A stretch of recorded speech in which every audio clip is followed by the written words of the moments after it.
Why do I love football? Well, I was about 14 years old, and I didn't know much about football at all. I used to do gymnastics, and I was a sprinter.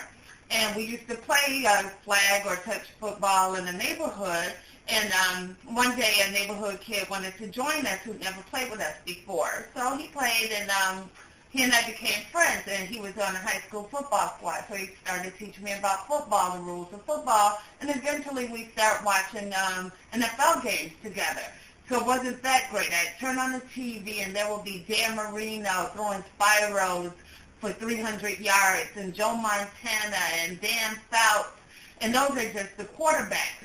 Then there were the receivers, Dan Marino throwing the super-duper Mark Duper or Mark Clayton, and Joe Montana throwing the Jerry Rice, and Dan Fouts throwing the Kellen Winslow. How could you not love the NFL when you see those spectacular players playing football? And it only got better from there. The USFL closed, and that gave us Herschel Walker. He was a great Georgia Bulldog and an even greater New Jersey General, but then when he came to the NFL playing for the Cowboys, he was just spectacular to watch. And don't get me started on Special K Jim Kelly, how I loved him, and the Buffalo Bills.